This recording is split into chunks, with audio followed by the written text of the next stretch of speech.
We tend to assume that professional dominance is the direct result of raw intelligence or deep specialized knowledge. To find out what actually drives career advancement, the Carnegie Foundation initiated an exhaustive investigation into the specific factors that lead to financial achievement. The data revealed a staggering ratio. Even in technical fields like engineering, only 15% of a person's success is due to their technical knowledge. The remaining 85% is dictated by human engineering, the personality and the ability to lead people. This chart shows how those factors compare.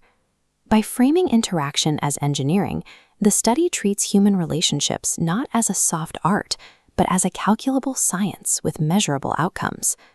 Despite relying on this human machinery every day, most of us try to operate it using the bluntest possible tools.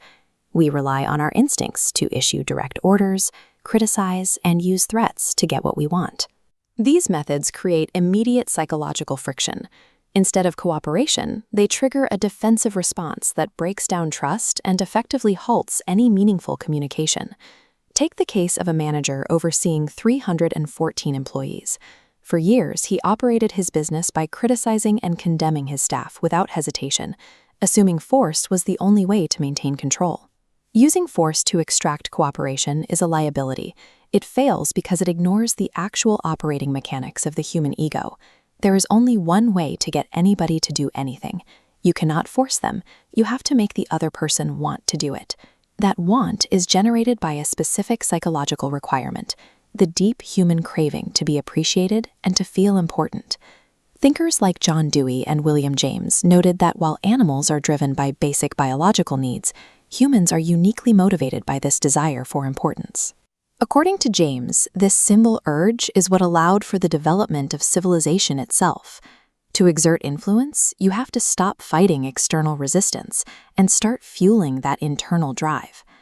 Leaders who have mastered this framework treat it like a technical discipline. Henry Ford, for instance, operated with a specific rule for his interactions. His success relied on projecting his mind into the other person's perspective. He believed that if there was any one secret to achievement, it was the ability to see things from the other person's angle as well as your own. This shift in perspective changed how executive Owen D. managed his associates.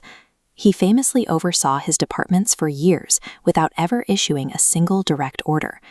Instead of commanding people, he used phrasing that allowed them to take ownership of the ideas. He would ask, "You might consider this," or "Do you think that would work?" This approach mirrors the Socratic method, used in ancient Athens to remove conversational friction. Socrates focused on psychological alignment by ensuring his discussions began entirely on points of agreement.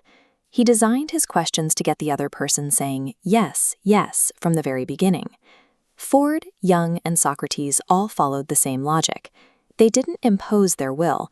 They located the pre-existing momentum of the other person's ego and guided it. We can apply this logic even to people we find difficult or hostile. Take an extreme example, like Al Capone. If you possessed the exact same physical traits, environment, and history as Capone, you would be precisely what he is. His actions were the inevitable result of his specific internal logic and starting position. Under this framework, empathy isn't a soft sentiment. It is a cold, analytical calculation of why someone acts the way they do. By identifying that logic, you can stop fighting their reality and start aligning your objectives with it. We can see the efficacy of this alignment by returning to the manager who used to drive his 314 employees through criticism. He decided to test this framework. He eliminated criticism and began deliberately looking for opportunities to offer appreciation and encouragement to his staff. The atmosphere in his organization changed. His employees no longer looked the other way when he approached. Instead, they began greeting him by his first name. He had turned 314 enemies into friends. When you encounter heavy resistance, you must stop, step into their perspective, and map out their underlying desires. Influence is the result of a specific alignment, matching your own objectives with the deepest human need to feel important.